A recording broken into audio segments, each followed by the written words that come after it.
오늘도 우리의 찬양을 받으신 하나님 감사합니다. 오늘 이 시간 또 세계선교사 금요철학기에 함께 모여 기도하게 됨을 하나님께 감사드리며 우리를 대표해서 우리 심윤미 선교사님, 잠비아 선교사님 기도 인도해 주시겠습니다. 기도하시겠습니다. 그는 우리의 주가 되심을 또 이렇게 주님 앞에서 고백할 수 있음에 감사를 드립니다. 아버지 하나님, 이 시간 주님을 사랑하는 자, 주님의 그 뜻대로 부르심을 입은 주님의 사랑하는 선교사님들이 또 주님의 사랑하는 주님의 기쁨이 되는 사람들이 이곳에 나와 모여 또 주님을 사모하며 주님을 찬양합니다. 주님 말씀을 듣기를 원합니다. 주의 성령님 이곳에 임재하셔서 우리가 멀리 떨어져 있지만 또 모두가 그리스도 안에서 하나임을 고백하며 또 예수 그리스도를 마음껏 찬양하며 또 우리의 갈 길을 주님으로부터 듣는 귀한 시간 될 수 있도록 축복하여 주시옵소서. 날마다 모여서 주님을 찾는 우리에게 아버지 하나님께서 친히 우리 기도를 들으시고 응답하시는 하나님이시니 주의 이름을 찬양합니다. 만왕의 만군의 주 우리 하나님이 우리 하나님 되심을 기뻐하며 주님 앞에 영광 올려드립니다.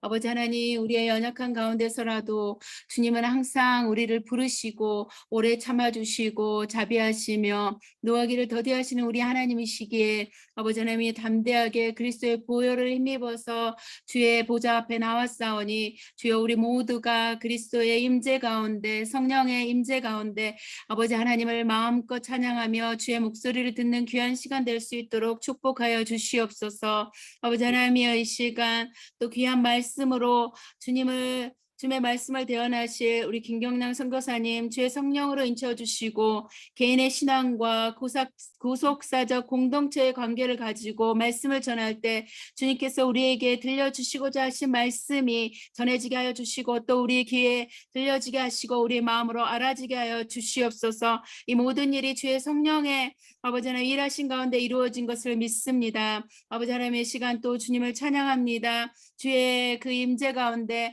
우리가 세상에 사나 또 세상에 속하지 아니하고 세상은 온데간데 없으며 구속한 주만 보며 살아갈 수 있는 힘을 주심을 감사를 드립니다. 아버지 하나님 이 시간 우리 선교사님들 마음의 모든 근심을 그리스도의 십자가 앞에 내려놓고 주님의 기쁨으로 아버지 하나님 주의 임재 가운데로 들어갈 수 있도록 역사하시고 아버지 하나님 질병 가운데 있는 주의 사랑하는 주님의 백성들이 있습니까? 그 질병에서 해방시켜 주시고 주의 놀라운 그 치료의 역사가 임하는 귀한 시간 되게 하여 주시길 원합니다. 아버지 하나님의 이 시간 전 세계적으로 여러 가지 어려움들이 있습니다. 특별히 터키에 있는 지진으로 말미암아 수많은 사람들이 죽어갔습니다. 아버지 하나님 이제 우리가 그 죽음을 보면서 주님의 아버지 하나님의 그 마지막 때를 아버지 하나님 준비하게 하여 주시옵시고 그 터키의 마음이 상하고 또 몸이 상한 아버지 하나님이여 그들의 이게 주님의 평강으로 함께하여 주시기를 간절히 바라고 나오며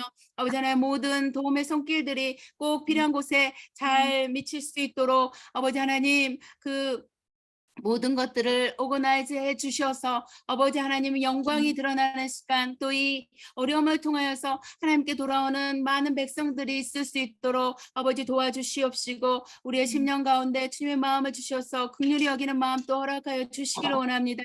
아버지 하나님 우리의 사역지를 또 주님 축복하여 주시고 아버지 하나님 우리가 지치지 아니하며 아버지 하나님 우리가 하나님을 더욱 신뢰하며 믿음으로 하나님 앞에 나가게 하여 주시옵소서. 믿음이 없이는 하나님을 기쁘시게 하지 못한다 하였사오니 우리에게 믿음을 더하여 주시옵시고 하나님이 계신 것과 하나님이 자기를 찾는 자들에게 상 주시는 이심을 믿고 아버지 하나님 앞에 간구하며 우리에게 맡겨진 사역들 기쁨으로 감당하게 하여 주시길 원합니다. 모든 시간을 주님께 맡겨드리며 예수 그리스도 이름 받들어 기도드렸습니다. 아멘. 아멘. 오늘 하나님 주시는 말씀은 창세기 45장 4절에서 8절 말씀입니다. 우리 안익현 선교사님 하나님 말씀 봉독해 주시면 감사하겠습니다.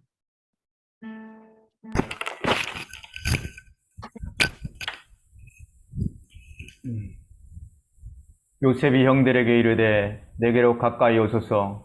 그들이 가까이 가니 이르되 나는 당신들의 아우 요셉이니 당신들이 애굽의 판자라. 당신들이 나를 이곳에 팔았다고 해서 근심하지 마소서. 한탄하지 마소서. 하나님의 생명을 구원하시려고 나를 당신들보다 먼저 보내셨나이다. 이 땅에 2년 동안 흉년이 들었으나 아직 5년은 밭가리도 못하고 추수도 못할지라. 하나님이 큰 구원으로 당신들의 생명을 보존하고 당신들의 후손을 세상에 두시려고 나를 당신들보다 먼저 보내셨나니 그런즉 나를 이리로 보낸 이는 당신들이 아니요 하나님이시라. 하나님이 나를 바로에게 아버지로 삼으시고 그 온 집의 주로 삼으시며 애굽 온 땅의 통치자로 삼으셨나이다. 아멘. 아멘. 오늘 이 시간에는 우리 제2차 세계 선교사 대회 KWM의 대회를 두고 우리 바라가이 고강삼 선교사님께서 곡을 만드셨습니다. 또 작사하시고 이 시간 특송으로 하나님께 영광 돌려드리겠습니다.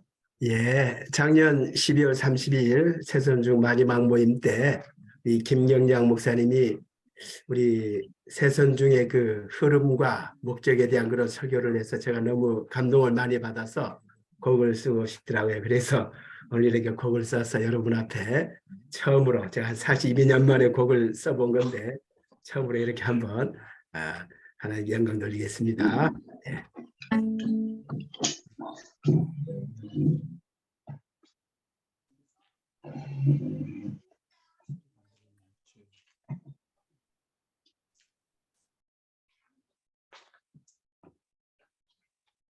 축복합니다. 환영합니다.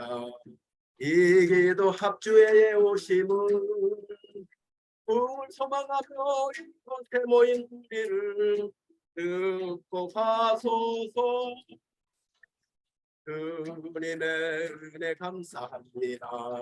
이 귀한 만남을 주심은 우리는 부탁하신 주님 뜻 이루실 그 복된 만남 기대합니다. 소망합니다. 모임을 통해서 이루실 오순절 다락방에 임한 성령의 불길을 허락하소서.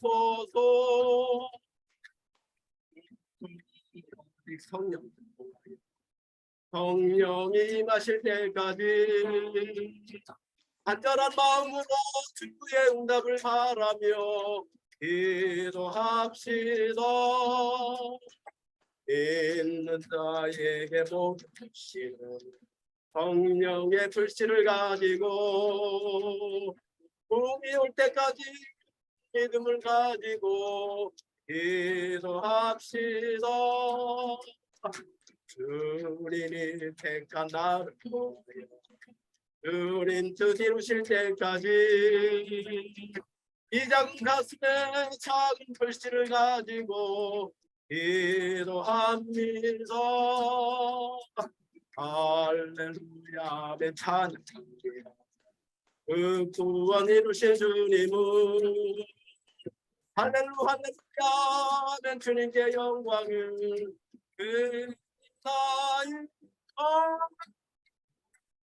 아멘, 아멘, 아멘. 감사합니다. 또 귀한 곡 만들어주신 우리 고강상 선교사님 너무 감사하고요. 또 저희들이 다음에 이 곡을 배울 수 있는 시간도 좀 가지도록 하면 좋겠습니다. 오늘 강사님 소개합니다. 여러분들이 너무나 잘 아시는 우리 새선종 총무님이신 김경량 선교사님, 고려신학대학원 나오시고요. 그리고 영국 ANC 칼리지 MA 하시고 웨일즈 대학 PhD 하셨습니다. 영국 APN 난민연구 원장님이시며 런던 선교대회 위원장님으로 또 수고하고 계십니다. 아신대 난민연구소 저널 편집장으로 수고하고 계시며 영국 크라이스트 대알지칼 세미나리 교수님으로 그리고 또 한국 인터넷 신학교 대학원장님으로 수고하고 계시는 우리 김경량 목사님 개인의 신앙과 구속자적 공동체의 관계에 대해서 오늘 귀한 말씀 증거해 주시길 때 우리 다 같이 박수로 가능하면 금요 기도회는 화면 켜시고요. 선교사님 박수로 맞겠습니다. 환영합니다. 목사님 나와 주십시오. 네, 안녕하세요. 반갑습니다. 우리 금요 기도회는 조금 분위기가 좀 여유가 있어서 참 좋습니다. 오늘은 우리 신앙생활에 있어서 상당히 고민도 되고 또 우리가 어떻게 하면 우리 개인의 신앙이 우리 각자 신앙이 어떤 의미가 있는지, 얼마나 중요한 의미가 있는지 이것을 우리가 바로 인식을 못하면 지금 뭐 수많은 성도들이 있고 수많은 사역자들이 얘들아, 이제 있는 꺼야 건데, 되겠다. 시간이 예, 9시 반이야. 예, 9시 반이에요. 근데 제가 뭐 잘못한 줄 알고 깜짝 놀랐네. 그래서 성도들이 이렇게 많고 사역자도 이렇게 많은데 그 중에 one of them인 내가 뭐 해봐야 뭘 얼마나 한다고 또 내가 하는 게 뭐 무슨 의미가 있겠나. 그래서 우리 자신들을 상당히 이렇게 자존감이 이게 상당히 낮아지고 그렇게 되면 이제 사역이니까 뭐 주어진 사역이니까 열심히 하기는 해야 되지만 그 내가 하고 있는 사역이나 내 개인의 신앙생활이나 이런 거에 어떤 굉장히 어떤 중요함이 이렇게 부여가 돼야지 이렇게 굉장히 진지하고 최선을 다하고 뭔가 하나님 앞에서 제대로 하려고 하는 어떤 그런 의욕이 생기는데 근데 그게 안 되면 그냥 상황에 그냥 이렇게 이제 그냥 상황 따라서 흘러가기 쉽고 이제 그런 부분이 있는 것 같습니다. 그래서 이제 저도 이게 이제 이 부분이 뭐 우리 다 이제 고민이죠. 네, 그래서 이거를 내 개인적인 신앙 이것이 얼마나 중요한지 그리고 어떻게 구속사적인 그 신앙 공동체를 유지하고 살리는 그런 우리 개인의 신앙인지 그거를 우리 요셉의 신앙과 그 삶을 통해서 한번 살펴보면 좋겠습니다. 먼저 우리 신앙생활에 두 가지 긴장 관계가 있습니다. 하나는 말씀을 우리가 읽으면서 그 말씀을 우리 삶에 적용하는 면에서 긴장 관계가 있는데요. 예를 들어서 지금 오늘 요셉 이야기잖아요.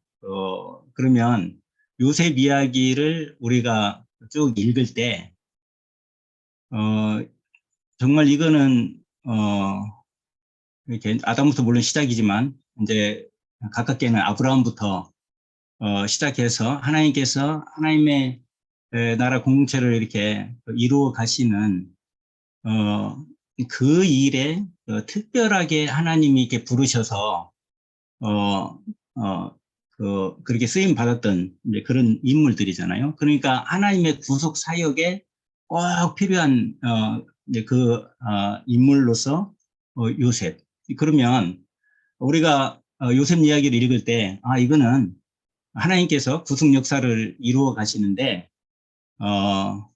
그 중에 하나 쓰임 받았던 요셉이야. 그러니까 지금 내가 뭐 하나님 구속 역사 다 예수님까지 다 이루어졌는데 그 뭐 나하고 뭐 무슨 관계? 요셉이 나하고 무슨 관계가 있어? 그래서 요셉 이야기를 성경의 이야기를 객관화시켜서 딱 객관화시켜서 그렇게 생각을 할 수가 있습니다. 그러면 나하고는 상관이 없는 그게 되는 거예요.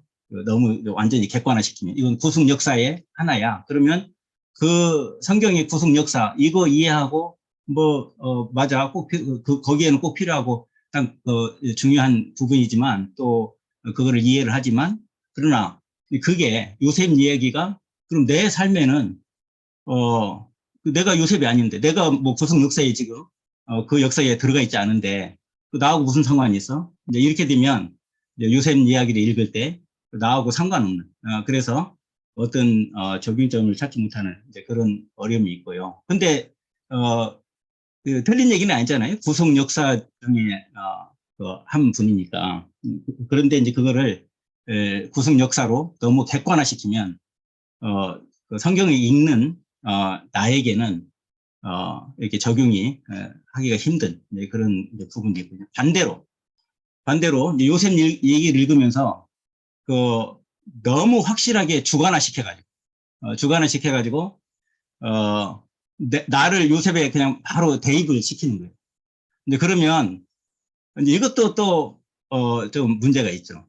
내가 요셉이 아닌데, 내가 뭐 구속 역사 가운데 있는 이제 그런 사람이 아닌데, 내가 그 요셉하고 동의를 해가지고 이제 그렇게 되면 이제 요거는 또 뭐가 좀 안 맞는 그런 부분입니다. 그래서 이제 예를 들면 이제 이런 거죠. 자, 하나님이 아브라함을 부르셔서 이제 아브라함이 이제 믿음의 조상이 되는 거잖아요. 그럼 저도 고등학교 2학년 때 저희 집은 불교, 유교 섞인 그런 집에서 제가 태어났고 안 믿는 집에서 그리고 제가 이제 고등학교 2학년 때 예수님을 믿었단 말이에요. 그럼 우리 집안에서는 제가 제일 처음 믿었으니까 우리가 보통 우리는 아브라함과다 이제 이런 처음 믿은 사람은 이제 아브라함과다 이렇게 이제 생각을 하고 그러면 이제 저한테 아들이 하나 있어요. 아들 하나 딸인데 아들이 있어요. 그러면 이제 내가 아브라함이고 아들이 이삭이고 그다음에 이제 이제 아들이 이제 결혼을 해서 지금 손녀가 4살 손녀가 있고 지금 이제 뱃속에 제가 간절히 바라는 뱃속에 지금 아들이 하나가 들어가 있단 말이에요. 5월 말에 이제 출산을 하는데 그러면 이제 걔가 나오면 걔는 누구예요? 이제 야곱이란 말이야. 그러면 이제 내가 아브라함 신앙 우리 집에 영적으로 아브라함 신앙을 가지고 아들 이삭이 신앙을 잘 유지를 해서 지금 이제 뱃속에 있는 이제 5월 달에 나올 이 애가 야곱처럼 얘는 아들을 12명을 낳아야 될 텐데 이제 이런 그래서 이제 이제 그렇게 이제 그러면 이제 정말 너무 이제 주관화 시킨 거잖아요. 그래서 이제 그것도 좀 그렇고 그래서 이제 이 긴장 관계가 성경 이제 요셉 이야기를 그때 이제 성경을 읽을 때 이제 요셉 이야기다. 그러면 요셉은 그냥 구속사적인 관점에서 그냥 그 인물이야. 이렇게 하고 이제 객관화 시키는 것도 문제고. 그러면 우리에게 적용할 그게 너무 약해서 이제 좀 유익이 없고. 그거를 너무 주관화 시켜가지고 내가 요셉하고 동일시 하면 내가 요셉처럼 그런 이제 구속사적인 그런 인물이 아닌데 지금도 시대가 틀린데 근데 또 이제 그건 또 아닌 것 같고 그래서 이 객관적인 구속사의 흐름 속에 있는 요셉과 지금 이게 우리가 조금 주관화할 수 있는 요거를 두 개를 다 가지고 있으면서 그 사이 어디선가 이제 성령께서 우리에게 조명해 주시고 또 성령께서 우리에게 지혜를 주시고 또 성령께서 감동하시는 바에 따라서 이제 그 사이 어디선가 객관화와 주관화 사이에 그 어디선가 이제 나에게 적용점이 이제 있게 되고 그랬을 때 이제 요 긴장 관계 어느 정도까지 그러면 나에게 이게 적용이 되는지 그 긴장 관계 하나 하고요. 또 하나의 긴장 관계는 지금 이제 우리가 아까도 잠깐 이제 말씀드렸지만 이제 공동체 그러니까 이제 믿음의 공동체 안에 이제 우리가 있잖아요. 그럼 우리가 조금 이제 공동체를 객관화시키면 이제 나하고 내가 있고 이제 공동체가 있단 말이에요. 이제 그랬을 때 내가 과연 이 공동체에 어떤 의미가 있나? 그 수많은 성도들 또 사역자들 중에 내가 이제 한 명인데 내가 뭐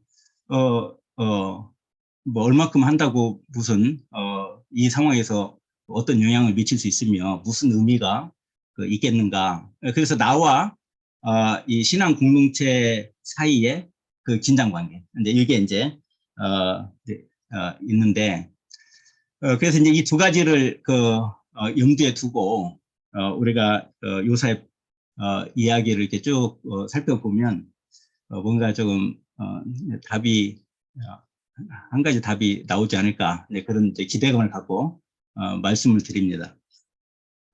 그러면 또 그 쉬운 요셉 얘기를 가지고 뭐 주가나 객관나 무슨 뭐 긴장 관계 또 뭐 머리 또 복잡하게 또 만든다 이렇게 생각하지 마시고 이거는 어차피 한국말이고 그렇게 뭐 어려운 얘기 아니니까 이렇게 구분해서 이제 생각해 보는 거는 이제 그렇게 할 때 조금 명료하게 뭔가 남는 게 있기 때문에 이제 그렇게 생각을 해 봅니다.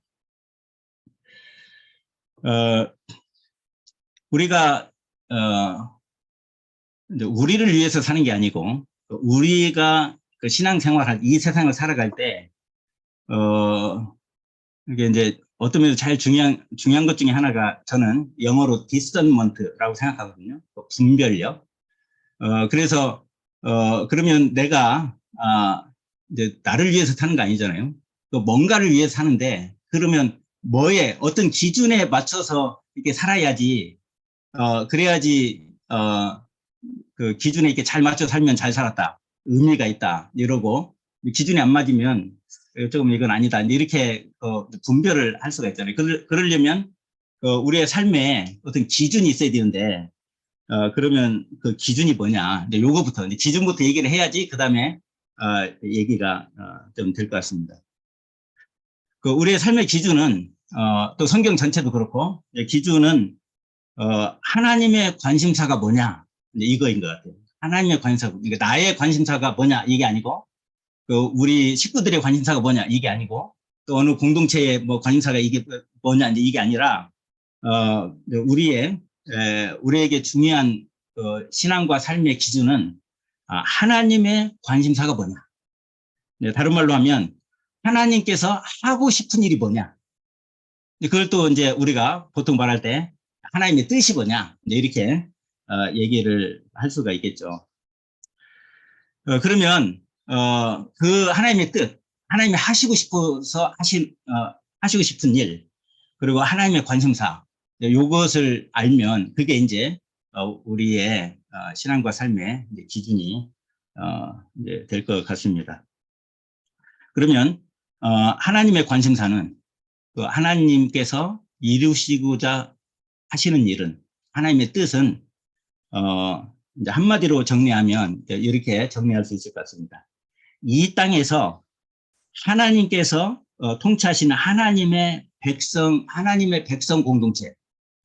공동체를 형성하고 이제 형성하는데 지금 여기 요셉 같은 상황에서는 그 형성하는 게 이제 관건이에요. 관건. 아브라함부터 시작해서 그리고 그들이 살 땅, 가나안 땅, 약속의 땅, 요 두 가지가 하나님의 관심사고 하나님께서 그것을 이루고 싶어 하시고 그것을 이루는 게 이제 하나님의 뜻이 되겠죠. 이제 요즘으로 말하면 이제 하나님 나라 확장이죠. 하나님 나라 확장인데 그래서 이제 그것을 이제 어디서 하나님께서 표현을 그래 하시냐면 아브라함에게 하신 약속을 통해서 내가 내 씨로 말미암아 큰 민족을 이루고 너를 복의 근원으로 삼을 거다. 하는 그 큰 민족을 이룬다는 하나님의 구속사적인 공동체, 공동체를 이루실 그 부분하고 또 하나는 내가 약속하는 땅으로 가라 할 때 그 약속의 땅, 이제 두 가지에 대해서 약속을 주시고 이제 이삭에게도 이제 하나님께서 이제 계속 이것을 상기를 시키죠. 내가 네 아버지 아브라함하고 약속한 거, 너를 통해서 내 씨를 통해서 큰 민족을 이루고 그리고 이 땅을 주겠다 하는 이제 그 부분이죠. 이제 그래서 지금 이렇게 보면 이 하나님의 관심사에 그러니까 하나님께서 하나님의 백성을 이루고 그리고 그 땅을 이렇게 그 백성들에게 주셔서 거기서 이제 하나님 나라를 이루시는 요거에 대한 믿음이 정말 좋았던 사람 우리 족장 중에는 야곱하고 요셉 같아요. 그러니까 아브라함하고 이삭은 그런 약속을 주신 것이고 그리고 이제 아브라함은 그 토대를 이렇게 이제 마련을 했고 야곱하고 요셉은 이제 애굽 땅에 내려갔잖아요. 애굽 땅에 내려가서 이제 야곱이 본인 자기 죽을 때 하는 얘기가 아예 맹세를 시켜가지고 나를 여기 애굽에 붙지 말고 하나님께서 반드시 너희 백성을 너희들을 애굽에서 이끌어내서 약속의 땅 가나안 땅으로 인도하실 거니까 나는 내가 죽으면 내 몸은 나의 조부 아브라함이 사놓은 그 막벨라 굴에 우리 조상이 묻혀 있는 거기에 장사해라. 근데 그래가지고 요셉이 그야말로 이제 식구들 당시 이제 총리가 이제 행차하니까 아주 거의 뭐 군중이 이렇게 장례식에 거기까지 참석해서 갔다가 이제 돌아오는 그런 모습이 있고요. 요셉도 자기 어쩌다가 그 형들보다 먼저 죽는 것 같아요. 요셉이 형들에게 맹세를 시키고 자녀들에게 맹세를 시켜서 내가 죽으면 이제는 지금 이제 바로 올라갈 형편은 아니고 나중에 하나님께서 권고하셔서 반드시 너희들을 가나안 땅으로 약속의 땅으로 하나님께서 인도해 가실 거니까 그때 갈 때 내 해골을 꼭 같이 가지고 가도록 그렇게 이제 맹세를 시키는 그런 모습을 볼 수가 있습니다. 그러니까 여기서 우리가 뭘 알 수 있냐면 믿음대로 행하는 거예요. 그러니까 이 야곱하고 요셉은 하나님께서 하신 약속, 자기 조상 아브라함에게 하신 약속, 너는 열조에 그냥 이렇게 있다가 돌아가겠지만 너희 후손은 이방의 객이 되어 400년 동안 또 혹은 430년 동안 이방의 객이 되었다가 다시 내가 불러올 거다 하는 그 약속, 그거를 철저하게 확신을 한 겁니다. 하나님께서 우리들을 반드시 애굽에서 약속의 땅으로 데려간다는 확신. 그 믿음이 있으니까 믿음대로 행동하는 거죠. 그러니까 그렇게 하실 거니까 반드시 그래 하실 거니까 그러니까 내가 죽으면 내 시체를 또는 유골을 가나안 땅에 묻도록 그렇게 하신 거죠.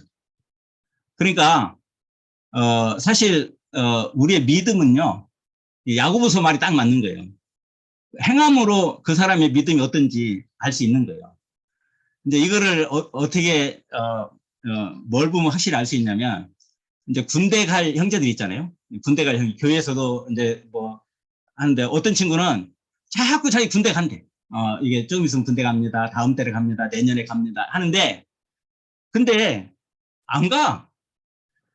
근데 이제 군대 실제로 가는 친구하고 안 가는 친구하고 그 태도를 보면 확실히 알 수 있는데 저희 고향이 연무대 훈련소 옆에잖아요. 그러면 이제 부산에 제가 교회도 했고 뭐 대전에도 있고 뭐 우리 청년들이 아는 청년들이 이제 군대 간다고 그야말로 소집 받아서 이제 군대 가기 위해서 이제 연무대 온 거야. 와가지고 우리가 이제 집에서 이제 밥을 이렇게 대접을 하면 그러면서 이제 얘기하면 뭐 확실하게 군에 들어가기도 전에 군기 딱 잡혀 있죠. 아주 이제 군대 들어갈 거 생각하면 이제 너무너무 이제 뻔히 아니까 굉장히 긴장이 돼 있어가지고 딱 얼어 있어요. 그럼 이 친구는 이제 군대 갈 친구야. 근데 그냥 평소에 말로만 저 군대 갈 거예요. 다음 달에 갈게요. 내년에 갈 거예요. 이런 친구는 갈 길이 먼 친구예요. 가려면 아직 멀었어요. 이제 하는 걸 보면 우리가 알 수 있잖아요. 우리의 신앙도 말로는 몰라요. 그 말이 진짜인지 아닌지 그건 모르는데 실제로 믿음대로 사는 삶을 볼 때, 그 삶을 볼 때, 이 사람은 이런 신앙이 있는 거구나. 근데 그거를 그 삶을 통해서, 그 행함을 통해서 이제 알 수가 있는 거죠. 네, 그러니까 이 야곱과 요셉은 하나님께서 반드시 우리들을 때가 되면 약속하신 대로 가나안 땅으로, 약속의 땅으로 우리를 인도해 가실 거라는 확실한 그런 믿음이 있었기 때문에 그런 행동을 하는 거죠. 저쪽에 묻더라고. 네, 그런데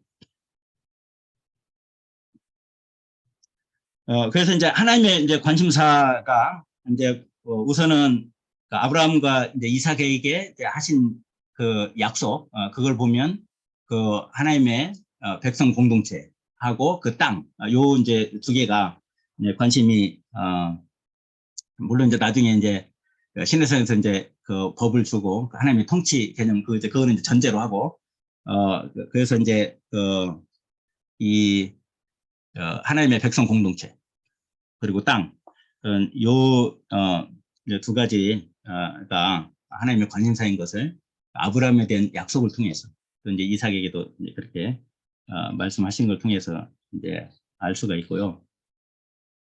근데 이제 이것을 하나님께서 이루어 가심에 있어서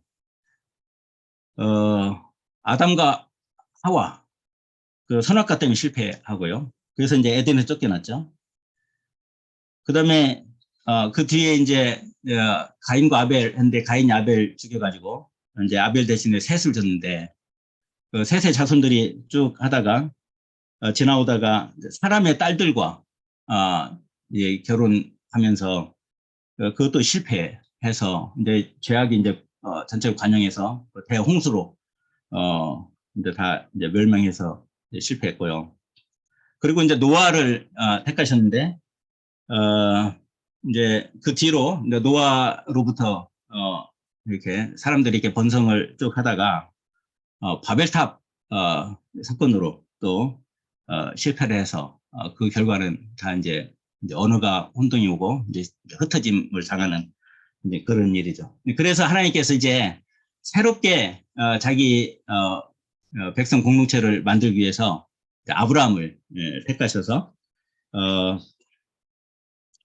아브라함에게 큰 민족을 아브라함 씨로부터 이루겠다는 그 약속을 그렇게 해 주시는 거죠. 그리고는 그것을 하나님께서 이제 이루어 가시는데 그 아브라함과 이삭에게 그 똑같은 사건이 일어나는데 하나는 창세기 20장에 보면 아브라함이 이제 가나안 땅에 흉년이 들어서 이제 그랄 블레셋 땅인데 그랄에 오면 거기 그 그랄 왕 아비멜렉이 누구냐? 그러니까 사라한테 누구냐? 누이입니다. 왜냐하면 아내라 하면 아내 뺏어가 이제 죽일 것 같으니까 누이라고 그렇게 얘기를 하고 이삭도 창세기 26장에 보면 또 그랄 땅에 이제 머물렀는데 사람들이 이제 물어볼 때 이제 누이다. 이제 아내라고 안 하고. 근데 이제 왕한테 들켰어요. 그래가지고 이제 나중에 너 왜 그렇게 했냐. 그러니까 나 이제 죽을까봐 이랬다. 그렇게 이제 똑같이 그래 하는데 그 실제로 이제 사라는 그랄 왕이 취해 갔죠. 취해 갔는데 거기서 취해 간 그날 밤에 같이 잤었는데 큰일 나는데 이제 자기 전에 하나님께서 대입을 하시죠. 그래서 어쨌든지 아브라함의 씨, 이삭의 씨를 통해서 후손이 나오도록 하나님께서 그게 사고가 안 생기도록 하나님께서 직접적으로 개입을 하시는 그런 모습을 볼 수가 있습니다. 그리고 보면 창세기가 이제 12장부터 아브라함부터 해도 50장까지인데 거기에 이제 족장 넷이 등장을 하지만 그 중에서 핵심은 아브라함과 야곱입니다.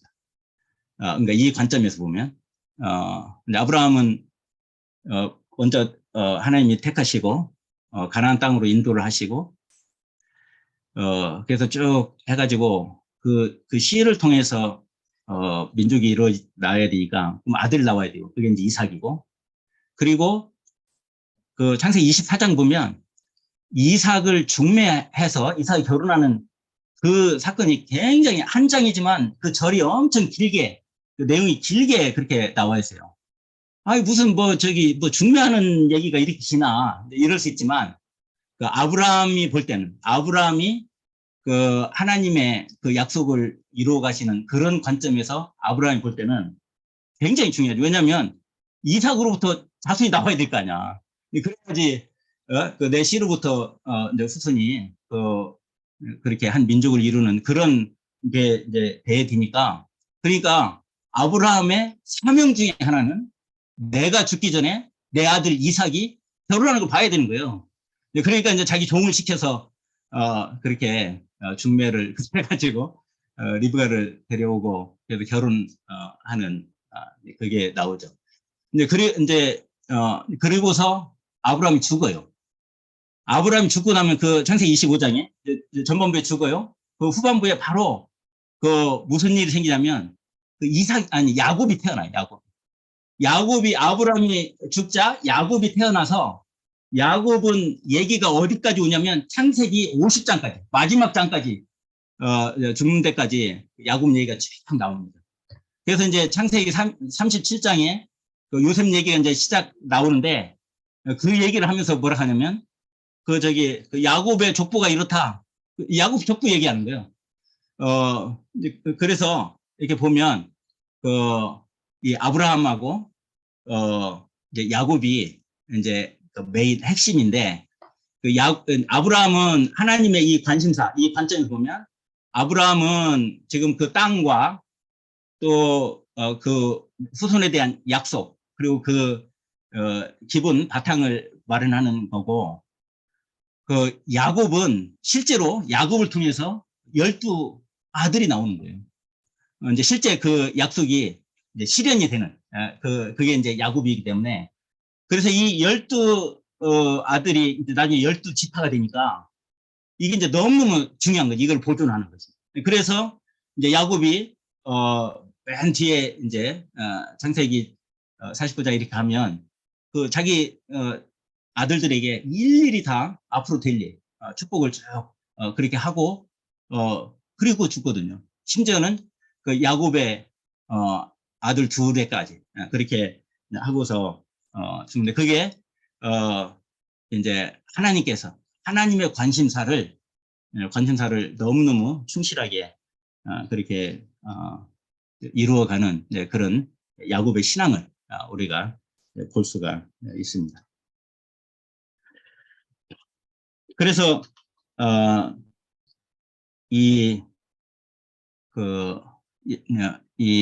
야곱 아브람과 야곱 이게 이제 창세기에 하나님의 관심사면에서 보면 두 축이라 이렇게 말을 할 수가 있는데 그 중에 이제 이삭은 이제 아브라함의 그 약속 그거를 이렇게 잇는 이제 그런 부분이고 요셉은 야곱을 통해서 12아들이 이렇게 났을 때 그거를 보존하는 그런 역할을 지금 이제 하고 있습니다.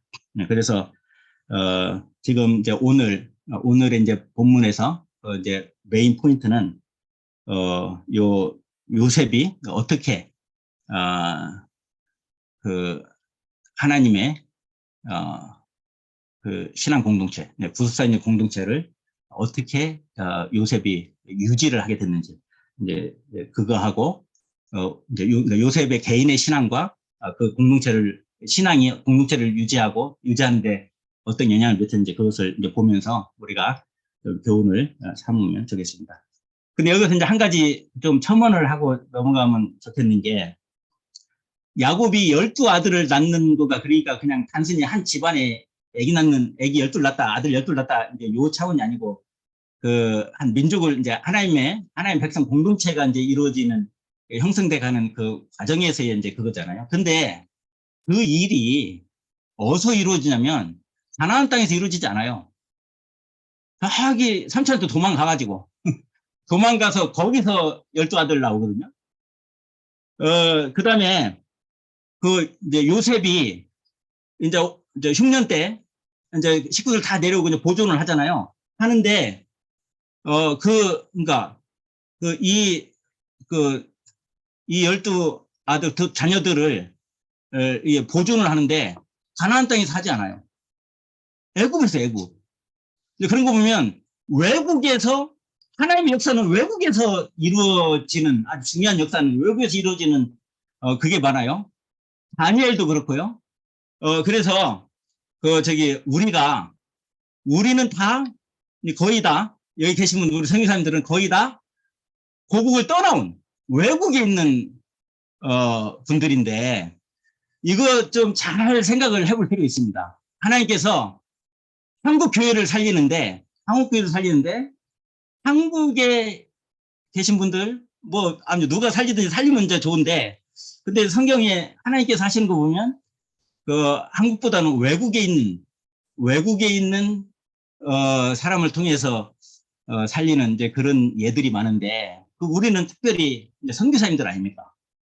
그러면 한국 교회가 이렇게 어려울 때 어쩌면 우리 선교사님들을 통해서 한국 교회가 다시 회복되는 그런 역사도 우리가 얼마든지 그 성경의 패턴을 볼 때 기대를 할 수 있고 또 그렇게 믿고 또 그 일에 우리가 조금 뭔가 좀 보탬이 되면 얼마나 좋겠습니까? 네, 그런 이거는 그냥 얘기가 아니라 굉장히 조금 우리가 나름대로 어떤 사명감을 가질 수 있는 그런 부분이라고 생각을 합니다.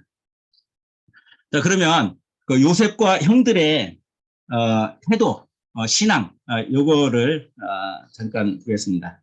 형들의 태도를 먼저 보죠. 형들은 이제 요셉과의 관계에서 어쨌든 형들이 요셉이 혼자 형들을 만나면 문제가 생겨요. 그래서 이제 형들이 요셉을 되게 시기하고 질투하고 미워하는데 그래서 죽이려고까지 하잖아요. 근데 그러니까 형들이 요셉을 죽이려고 하는데 그 원인이 뭐냐? 시기, 질투, 미움이란 말이에요. 미움. 근데 결국은 이제 죽이려다가 물 없는 웅덩이에 르우벤이 이렇게 이제 요셉 나중에 살리려고 그냥 웅덩이에 넣자. 죽이지 말고. 그런데 넣었다가 르우벤이 없는 사이에 유다가 뭐 죽이냐. 보니까 이스마엘 상인들 우리가 그냥 팔자. 우리가 죽일 게 뭐냐 팔자. 그래서 이제 팔아가지고 그래서 이제 결국은 이스마엘 상인들이 사서 애굽의 시대장 이제 보드발의 이제 집에 이제 종이 되는데 그러면 이제 이 형들의 모습을 보면 태도를 보면 거기에 무슨 뭐 이렇게 하나님께 기도를 요셉을 이렇게 볼 때 하나님께 뭐 기도를 해봤다든지 아니면 뭐 좀 이게 아무튼 그 신앙적인 모습이 거의 없고 그냥 야, 쟤 온다, 꿈꾸는 자가 온다, 죽이자 바로 이렇게 되는 거잖아요. 그러니까 이 형들의 태도를 보면 그 신앙적인 그거보다는 이제 자기들의 본성, 시기하고 질투하고 미워하는 그 본성이 그대로 드러나서 요셉을 죽이려까지 하고 이제 하는 이제 그런 일이 생기는데 물론 이제 형들이 요셉을 이렇게 시기하고 질투하고 미워하는 그 원인은 있죠. 전에 집에 있을 때 그 아버지한테 형들 하는 거 고자질 하니까 그게 이제 미웠고 아버지가 요셉한테만 때때운 입히고 편애하는 그걸 보니까 뭐 시기심이 생겼고 거기다가 심지어는 본인이 꿈을 꿨는데 형들이 나한테 절하더라. 그건 뭐 누가 봐도 이거는 알 수 있는 그런 내용을 얘기를 하니까 나중에는 해와 달 11별이 그럼 엄마 아버지도 너한테 절하냐? 네가 우리의 왕 되겠냐? 이제 이런 것 때문에 요 시기 질투 미움 때문에 실제로 요셉을 죽이려고 하는 계획까지 세우고 이렇게 결국에는 요셉을 하는 이제 그런 일이 되는데 이거는 아까 말씀드린 하나님의 관심사 이제 하나님의 백성을 이렇게 형성해가는 이제 그 하나님의 관심사하고는 정말 거리가 멀고 오히려 하나님의 계획을 망칠 수 있는 거기서 만약에 요셉을 죽였다든지 이제 그러면 그리고 뭐 판 자체가 이제 그런데 이제 하나님께서 그거를 하나님이 이렇게 선을 바꾸셔서 이제 일이 된 거지. 어쨌든 그 형들이 한 그 일은 하나님의 관심사하고는 반대되는 그래서 공동체를 깨는 그런 일이 되는 것입니다.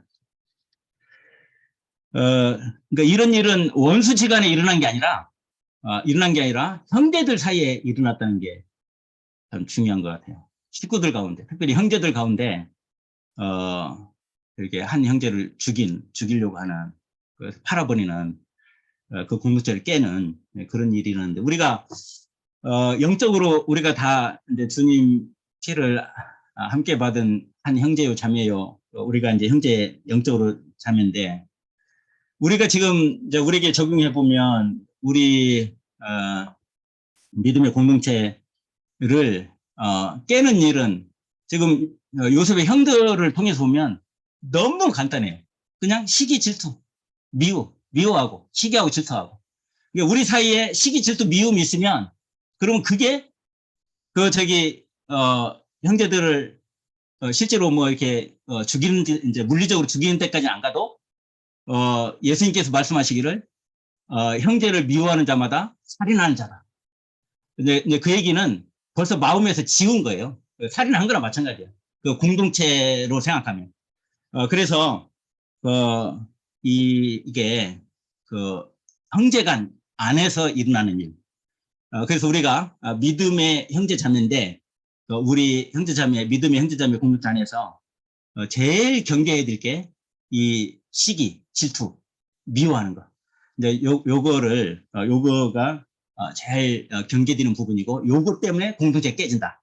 그러니까 하나님의 관심사가 이제 멀어지는 그런 원인이 그렇게 되는 것 같습니다. 그러면 이렇게 한 형제자매, 우리 믿음의 형제자매들 가운데 그 시기 질투가 생기는 건 뭐 여러 가지 있을 수 있어요. 여기 요셉처럼 고자질 또는 누가 이렇게 누구를 편애한다든지, 아니면 뭐 어떤 비전을 적었는데 이게 제가 저럴 수 있어, 뭐 이런 비전을 얘기한다든지, 뭐 여러 가지 이제 원인들이 있을 수 있으나 중요한 거는 그 시기, 질투, 미움, 요거는 이제 공동체에서 이제 그게 사라져야지 이제 공동체가 유지가 되고 그렇게 이제 할 수 있다.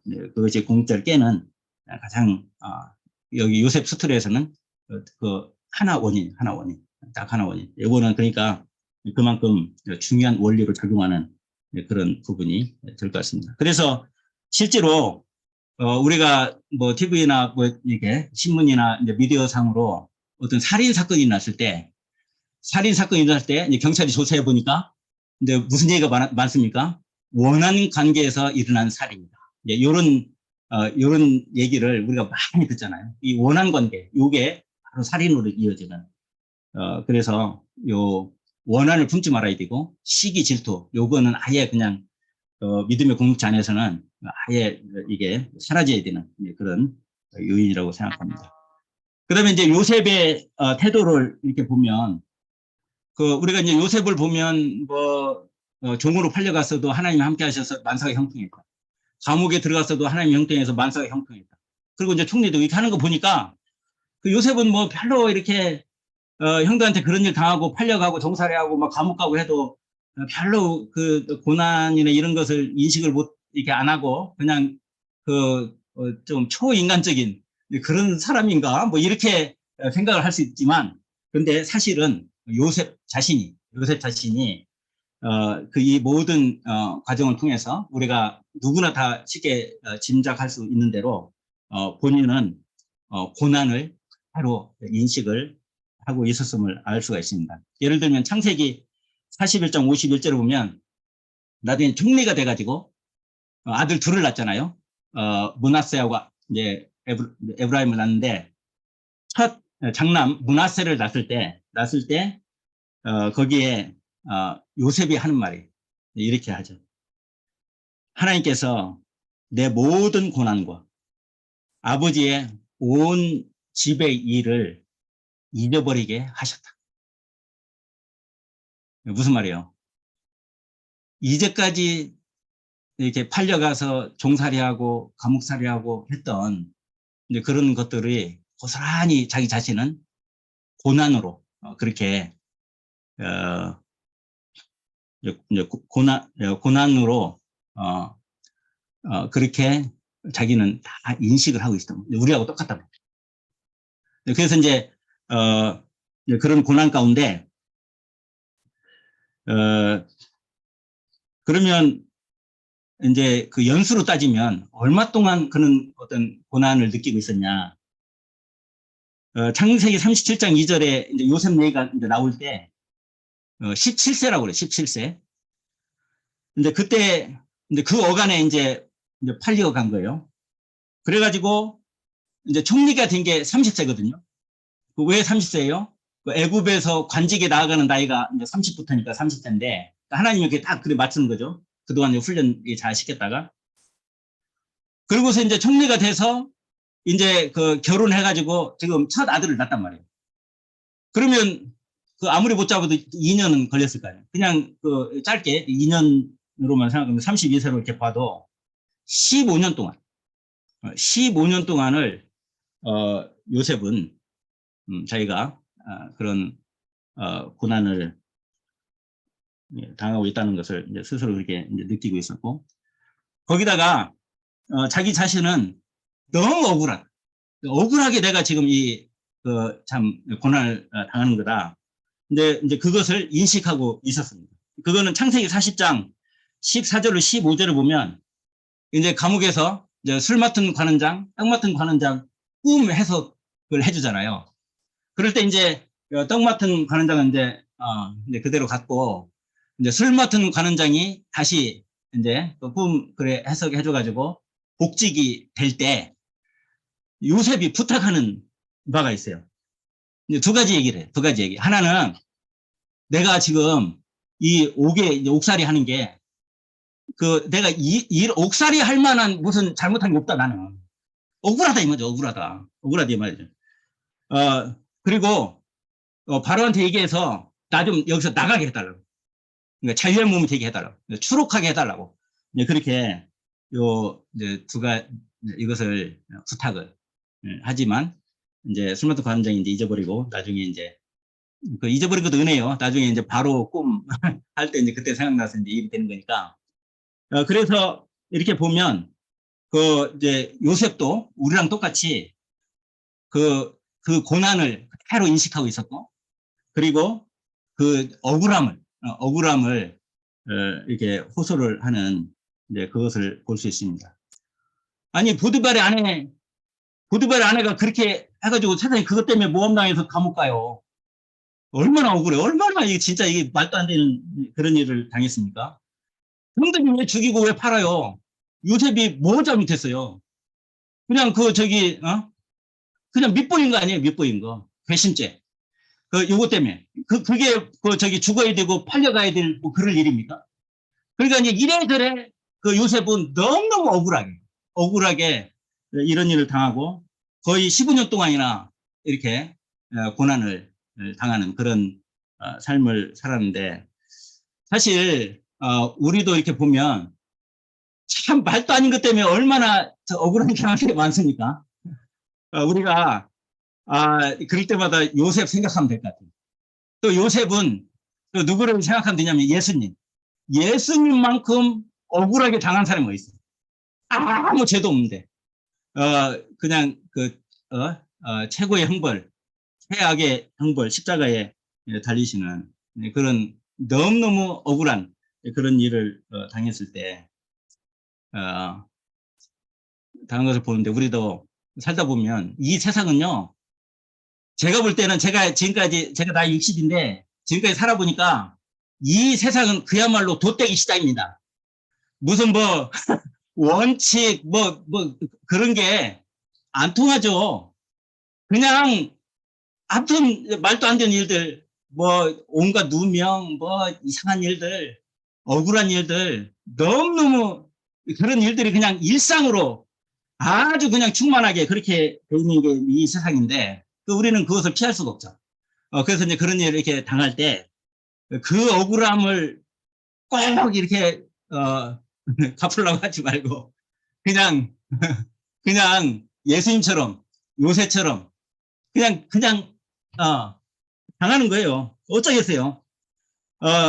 그러면 그런 억울한 일을 당할 때 요셉이 이 모든 고난을 이긴 방법이 뭐냐?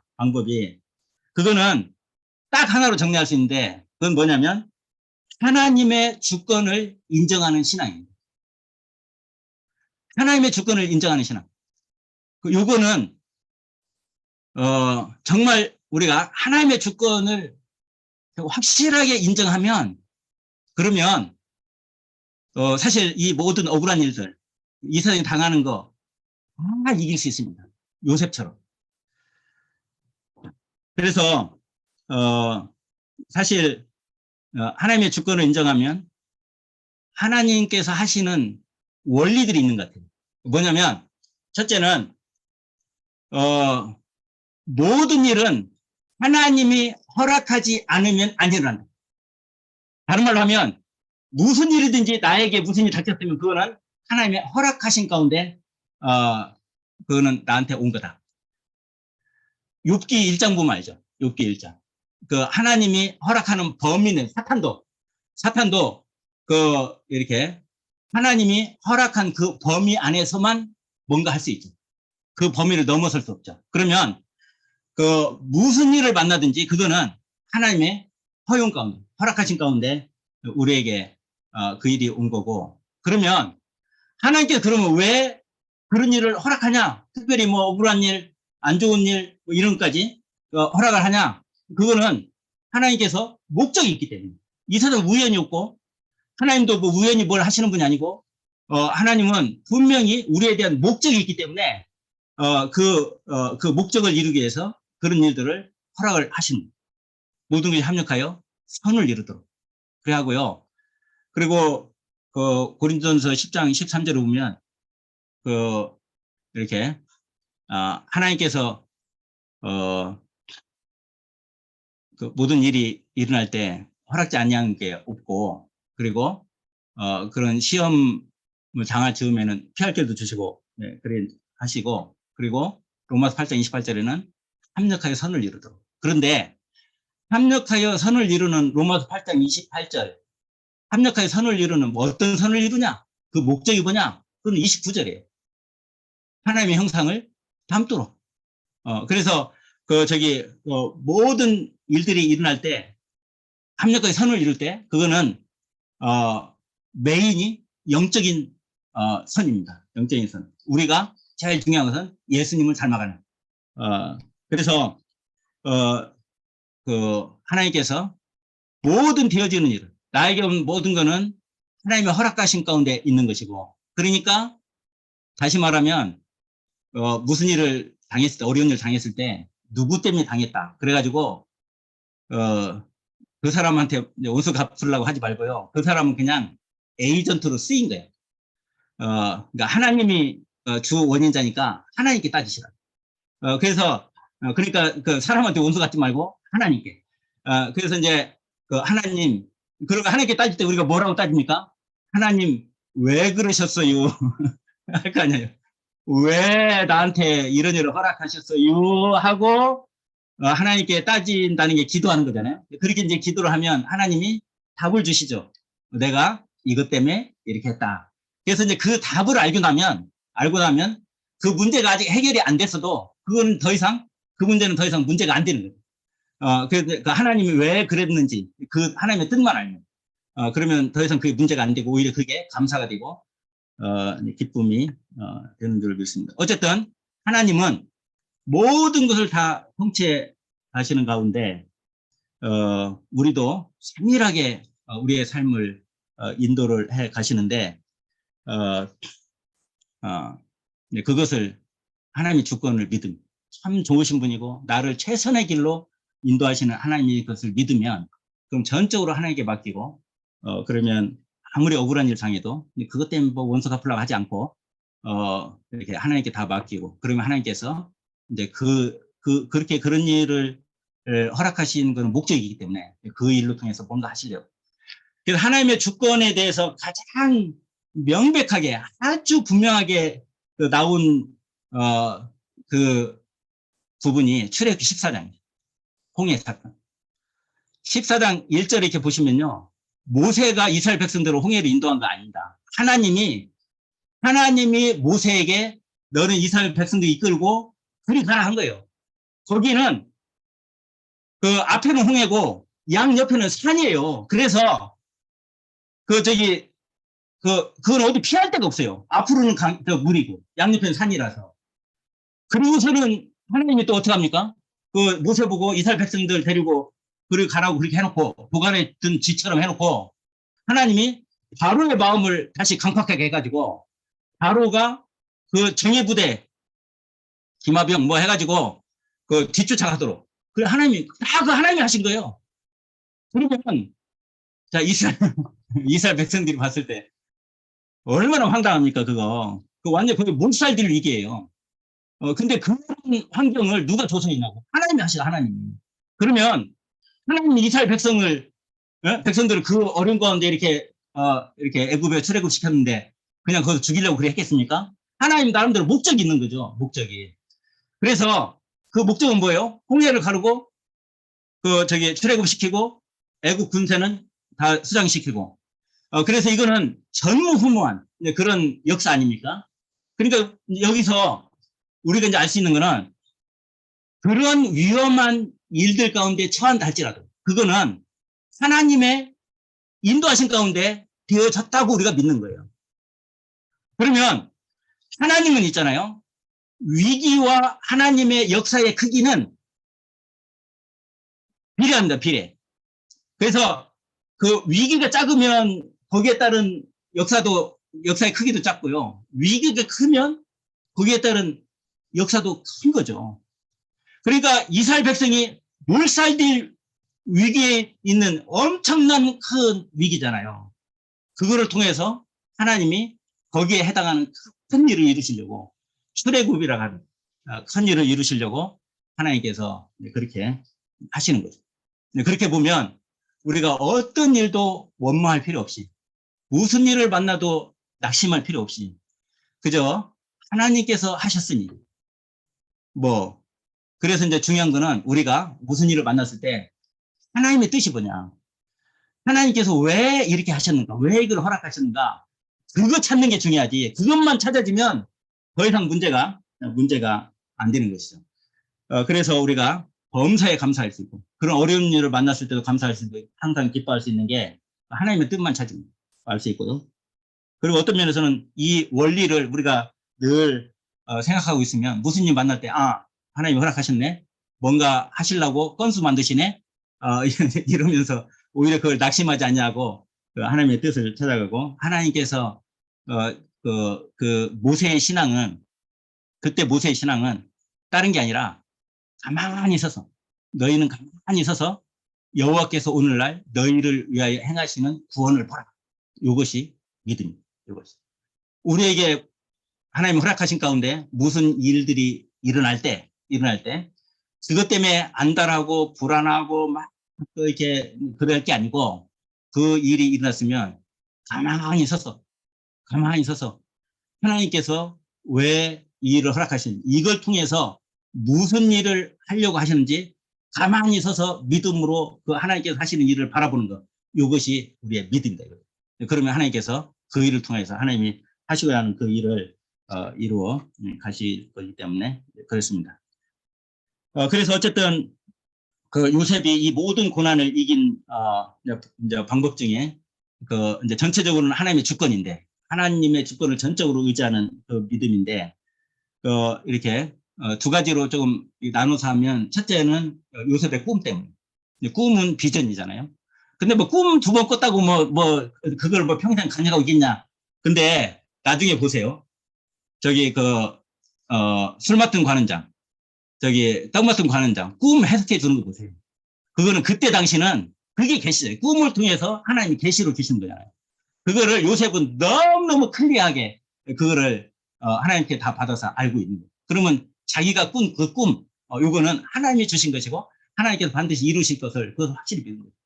하나님께서 우리에게 어떤 비전을 주셨으면 그것이 정말 하나님으로 온 거면 그거는 하나님이 이루시는 거예요. 근데 그것 때문에 그 모든 것을 이루어갈 수 있고요. 또 하나는 지금 우리가 쭉 함께 생각해 본 모든 일에 하나님께서 온 것을 믿는 그 믿음이죠. 그래서 보면 이제 요셉이 보디발의 집에 종살이 하면서도 하나님의 형통이 하나님께 함께 하신 형통했더라. 또 하나님 또 복도 주시고 감옥에 들어가도 하나님이 함께 하시는 형통했다. 그 뭐 장소가 문제가 아니고 처한 환경이 문제가 아닌 거예요. 하나님이 함께 하시면 만사가 형통 끝나는 거죠.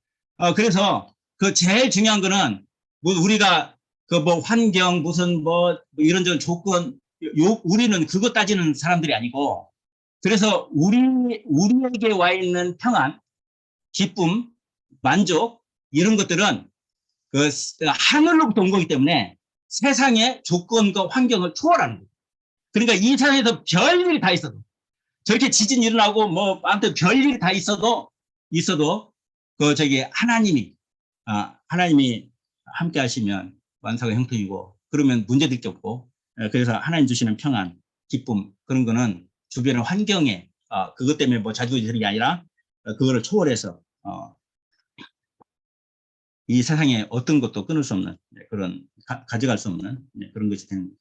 여기에 대한 하이라이트가 그러니까 요셉이 하나님의 주권을 믿는 그 신앙의 하이라이트가 오늘 본문 창세기 45장 4절에서 8절인 거예요. 그래서 그 보면 그 요셉은 형들을 딱 만났을 때 너무너무 생생하게 다 기억하고 있는 당신들이 나를 팔았으므로 그 저기 형들 입장에서는 조금 혹시 잊어버렸을까? 근데 잊어버리기는커녕 명확하게 그걸 딱 짚잖아요.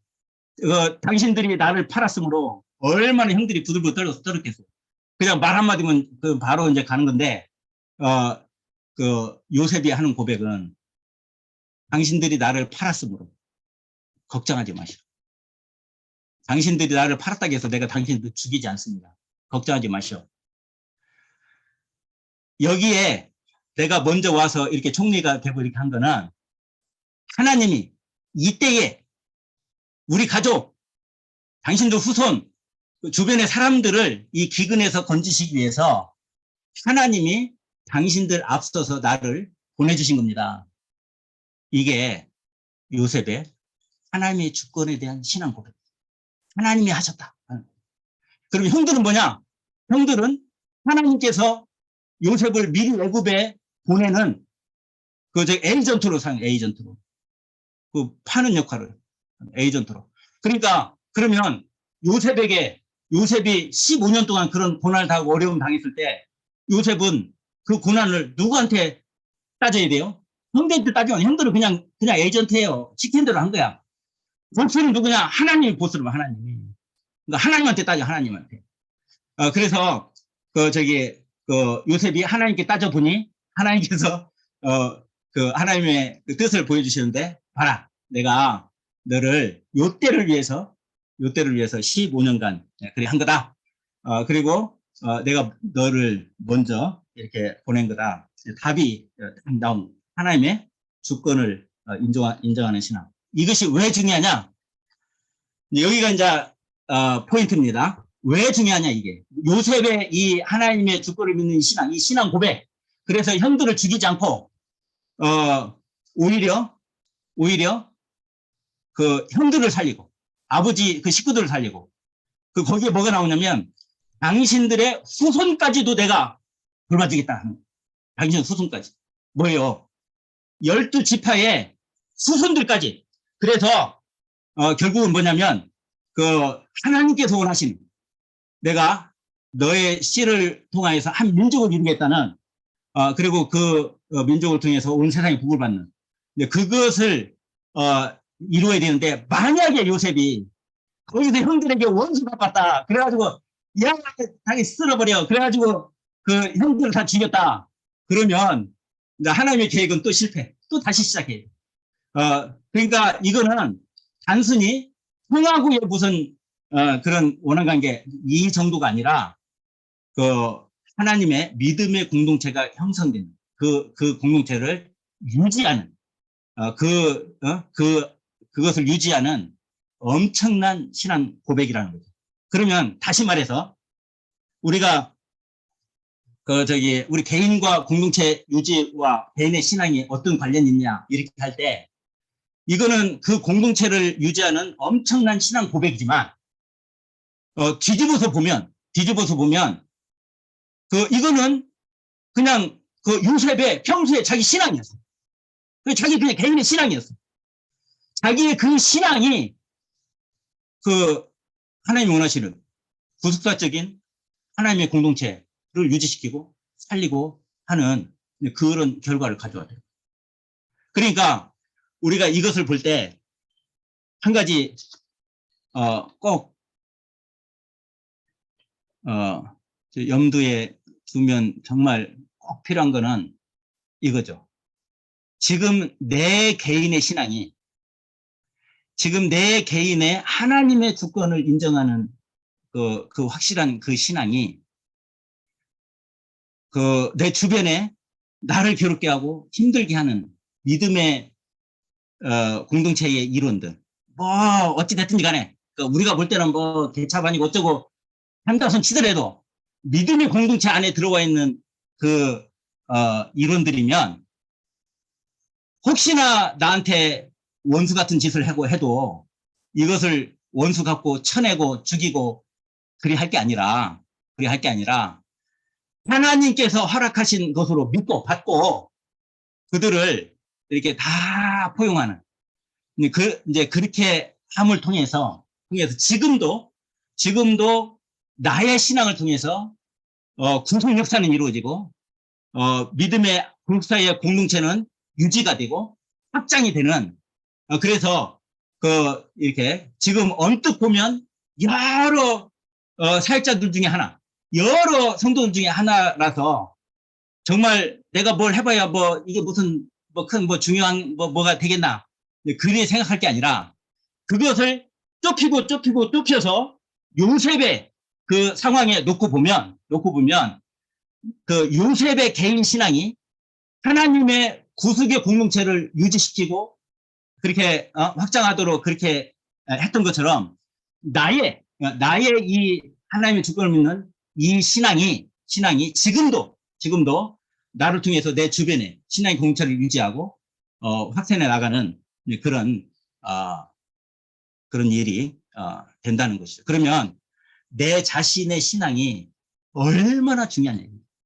내 자신의 신앙이 이것 때문에 지금도 하나님의 구속 역사는 써내려가지고 있고 하나님의 역사는 지금도 이루어지고 하나님 나라는 확장을 해 나가는 것이기 때문에 그렇다면 이제 결론적으로 그렇다면 지금 내 개인의 신앙은 하나님의 구속 역사를 이루는 데 쓰임받는 신앙이고 이것을 통해서 하나님의 구속의 공동체가 유지가 되고 확장이 되고 그럴 것 같으면 내 이 신앙은 단순히 한 사람의 개인의 신앙, 그래서 별거 아닌 그게 아니라 개인의 신앙이지만 이 신앙은 너무너무 중요한 하나님의 지금 구원 역사를 이루어가는 그 신앙으로서 그렇게 쓰임받았기 때문에 너무너무 우리 우리 한 사람 한 사람의 이 신앙 이거는 너무너무 소중하고 그래서 우리가 요구에 최선을 다하고 어쨌든 이제 하나님의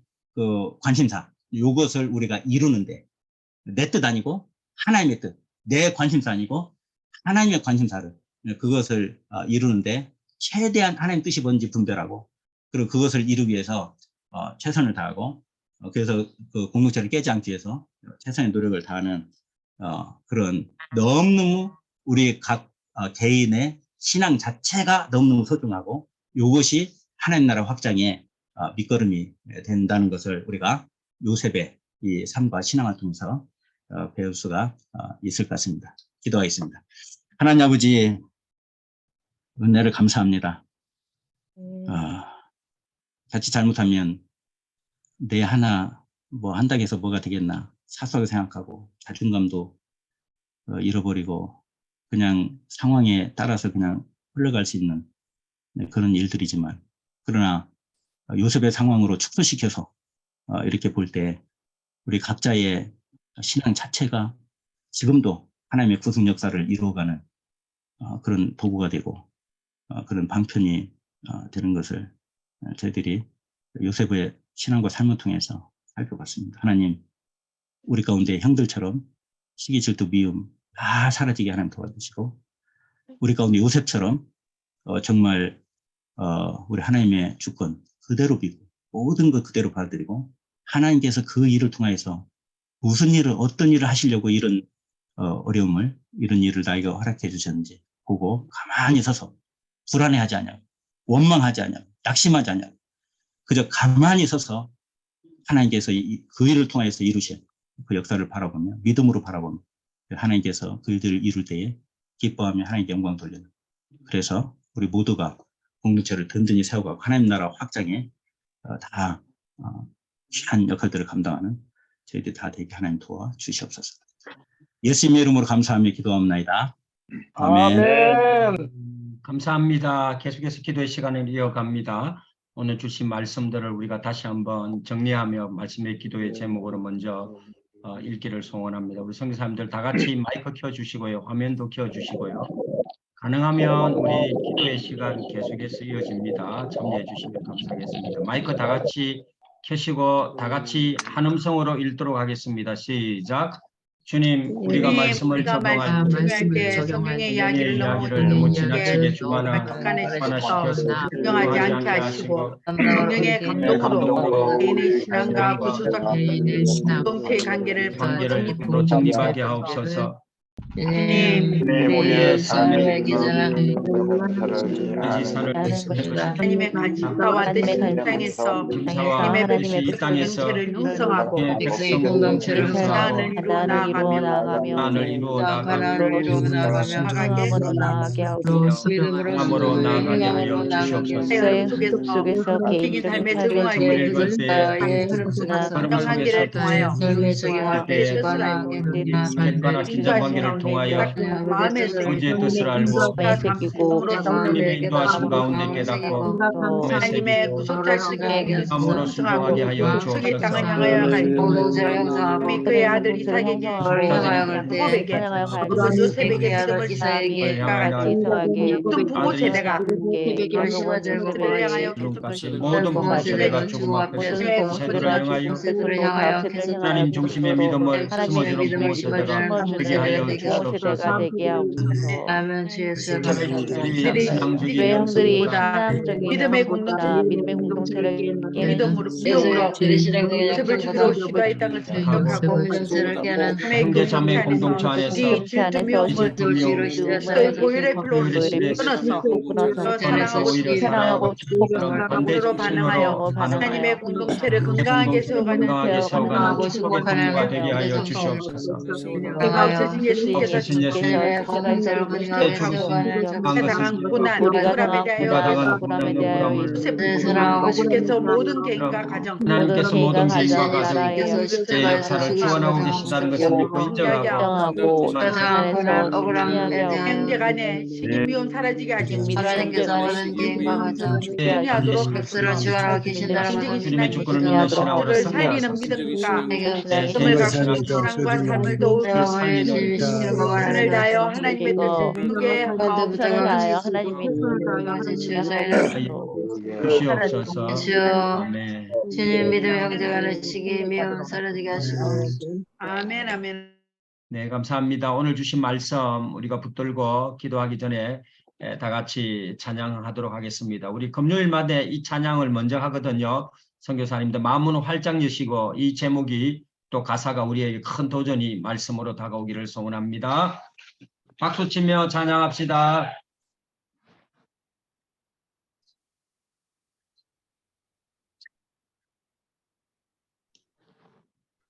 안 들려요. 소리가 안 들립니다.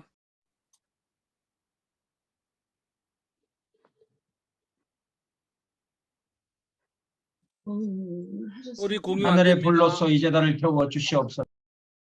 소리 안 들려요. 소리 안 들려요. 목사님.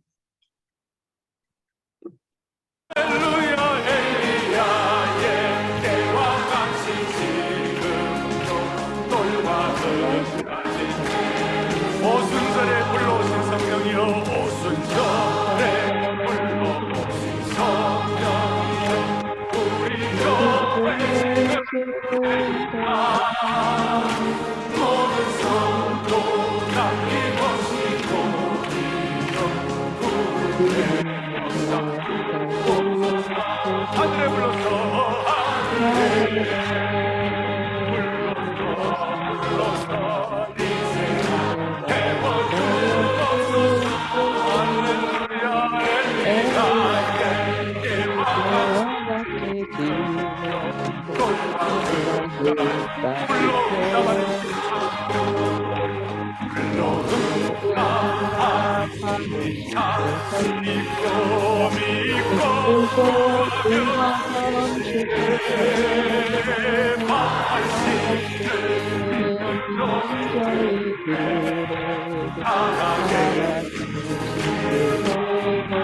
하늘에 불러서 하늘에 불러서 이 세상 세워주고 할렐루야의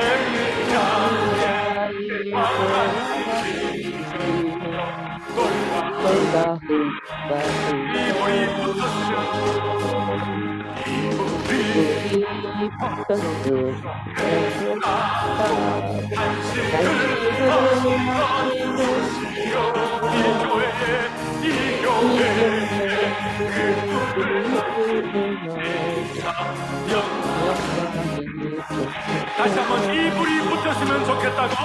이불이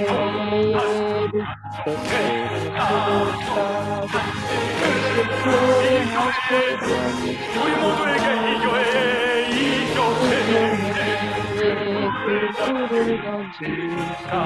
영광이 세단에 붙은 불은 끄지 말라. 세단에 붙은 불은 끄지 말라. 아침 저녁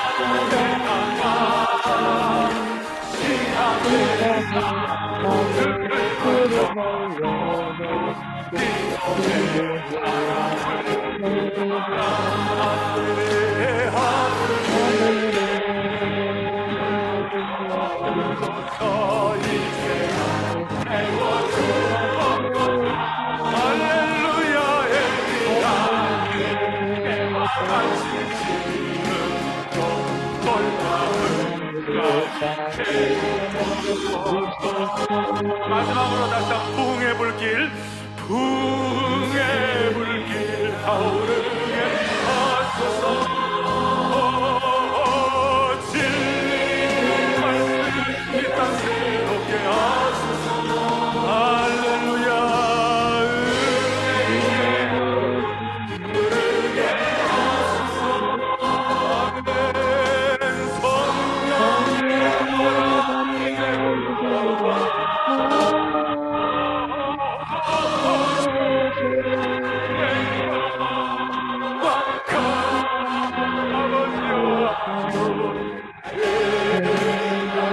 성령의 믿음으로 고백하는 거예요. 우리 교회를 향하여 우리 교회를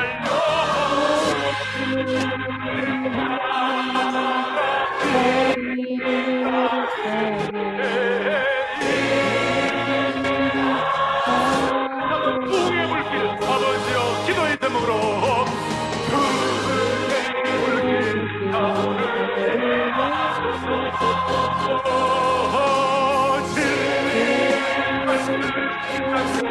우리의 간절한 기도입니다. 성령의 바람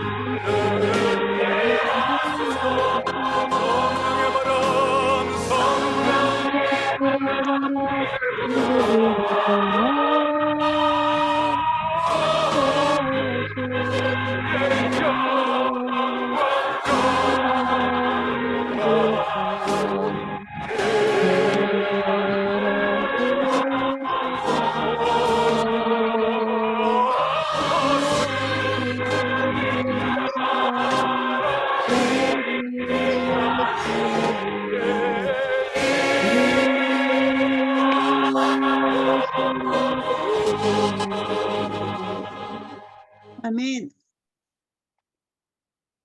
할렐루야. 아멘. 네. 한국 교회가 죽었다고 말씀하십니까? 누가 한국 교회의 부흥이 멈췄다고 말씀하십니까? 여전히 한국 교회의 새벽 제단은 뜨겁고요. 한국 교회 예배는 살아있고 다음 세대가 아직까지 이 수많은 청년들이 새벽에 나와 하나님을 찬양하는 모습, 하나님이 우리 새선죽을 부르셔서 새벽마다 또 이 밤에 철야를 통해 우리가 하나님의 이름을 부르게 하시고 오늘 이 밤에 또 우리를 통하여 우리 개인의 영성의 훈련을 이 최다 기도를 통하여서 하나님이 우리에게 이 땅 가운데 있게 하셨음을 고백합니다. 오늘 주신 말씀이 너무나도 중요하고 이 말씀을 붙들고 하나님 우리 개인의 신앙을 하나님 인도해 달라고 개인의 신앙과 구속자적 공동체의 관계가 바로 정립될 수 있도록 오늘 주신 말씀을 기억하며 이 말씀으로 다 같이 한 음성으로 마이크 다 같이 켜시고 주님 부르며 나갑니다. 주님 부르며 나갑니다. 주여 할렐루야 이디스 카리발라 세르발라 코리리발라 쉐르발라스 하나님 아버지 감사합니다. 또 하나님의 말씀을 주님의 마음에 새기게 도와주심을 감사합니다. 받았던 것을